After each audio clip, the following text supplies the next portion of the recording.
بسم اللہ الرحمن الرحیم۔ اللہ نے اس دنیا کو کس طرح سے بنایا؟ السلام علیکم میرے محترم عزیز دوستوں، آج ہم جانیں گے کہ اللہ نے اس دنیا کو کس طرح سے بنایا۔ محمد بن اسماعیل بن آجر بخاری رضی اللہ تعالی عنہ روایت کرتے ہیں کہ حضرت امام جعفر صادق بن امام محمد باقر بن امام زین العابدین بن امام حسین رضی اللہ تعالی عنہ سے امیر المؤمنین حضرت علی بن ابی طالب نے فرمایا کہ ایک دن میں پیارے نبی صلی اللہ علیہ وسلم کی سیوا میں بیٹھا تھا کہ حضرت جابر بن عبداللہ انصاری نے حضرت صلی اللہ علیہ وسلم سے عرض کیا، اے اللہ کے رسول صلی اللہ علیہ وسلم، میرے ماں باپ آپ پر قربان۔ فرمایا کہ اللہ تعالیٰ نے سب سے پہلے کس چیز کو پیدا کیا؟ اللہ کے پیارے نبی نے فرمایا، تمام چیزوں سے پہلے اس خالق پیدا کرنے والے یعنی کہ خدا نے میرا نور پیدا کیا، پھر ہزاروں برس تک میرا نور اللہ کی قدرت سے اس کی بڑائی دیکھنے اور اس کی تسبیح اور سجدے میں لگا رہا۔ ابن عباس کی روایت ہے کہ وہ نور محمدی 12,000 سال تک خدا کی عبادت میں لگا رہا۔ پھر اللہ تعالیٰ نے اس نور سے ایک موتی پیدا کیا، اس موتی پر اپنی جلالی نظر ڈالی تو وہ موتی اللہ کے روب کے اثر سے پانی پانی ہو گیا، پھر 1000 برس تک بہتا رہا۔ بعد میں اللہ نے اس کے 10 حصے کیے۔ پہلے حصے سے عرش بنایا، اس کے 4000 ستون کیے، ایک ستون سے دوسرے ستون تک 4000 برس کی راہ ہے۔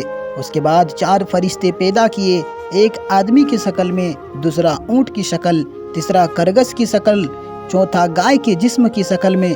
ان کے پاؤں تحت سرا یعنی کہ سب سے نچلا حصہ سے اور موڑے عرش سے لگے ہوئے ہیں۔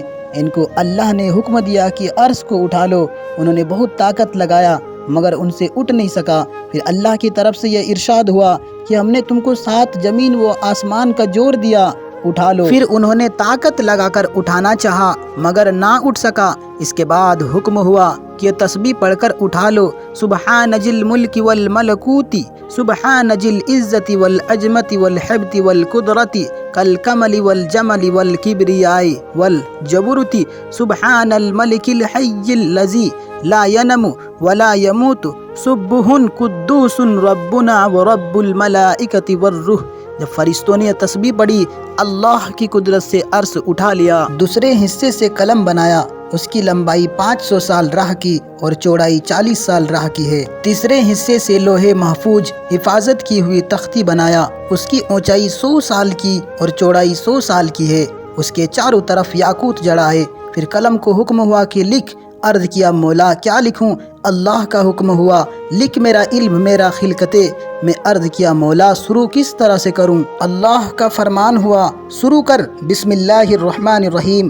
پھر قلم نے بسم اللہ کو 1000 سال میں پورا کیا۔